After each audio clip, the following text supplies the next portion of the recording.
Ayaw, di ba?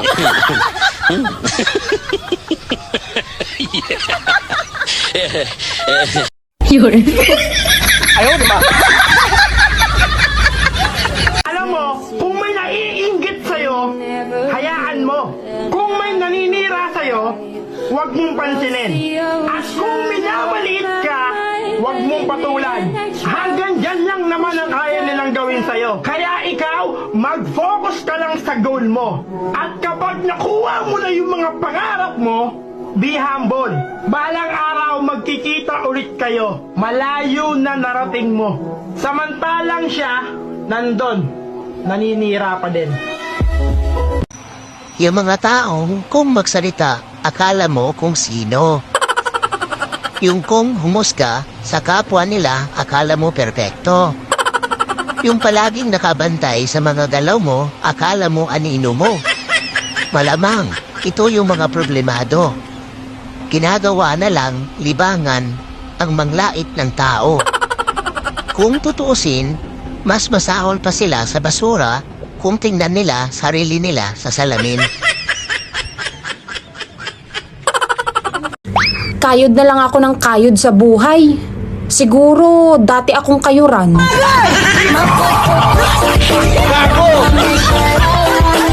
Pag ako lang talaga sumahod sa Facebook, libre ko ng sine mga maratis sa amin. May kasama pang popcorn. Sila kasi yung palihim na nanonood ng video ko. Hindi nga lang halata, ayaw pindutin yung like eh.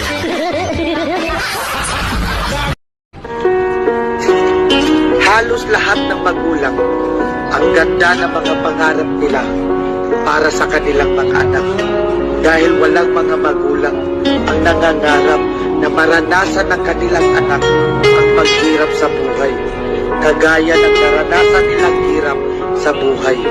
Kaya paalala sa mga anak na mahilig lumaban at sumasagot-sagot sa kanilang magulang. Respeto. Igalang mo ang iyong mga magulang. Tandayan ng maayos na pagmamahal at mabuting anak. Respeto at igalang ang iyong ama't ina dahil walang mga magulang ang nagpapahamak sa kanilang mga anak. O ano? Walang nangungumusta? Hindi ka pa kasi mapera.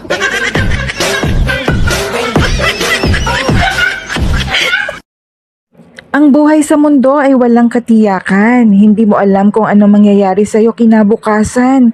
Kaya, lagi ko na lang idinadaan sa panalangin at dasal ang aking kapalaran. Dahil hindi natin alam kung hanggang saan tayo maglalakbay. Dapat lagi tayong matibay sa hamon ng buhay. Lahat ng pagsubok may dahilan. Lahat ng paghihirap may katapusan. Lahat ng problema may solusyon. Lahat ng pagbagsak may pagbangon.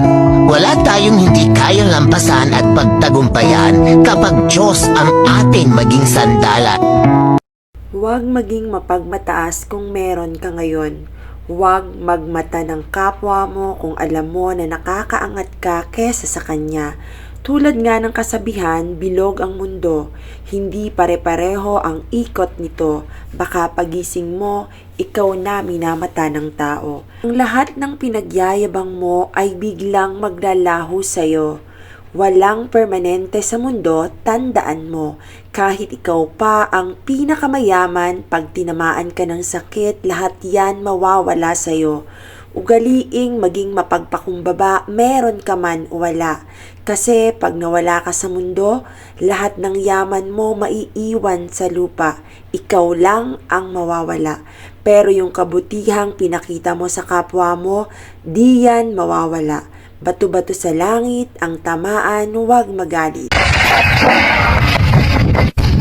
Ang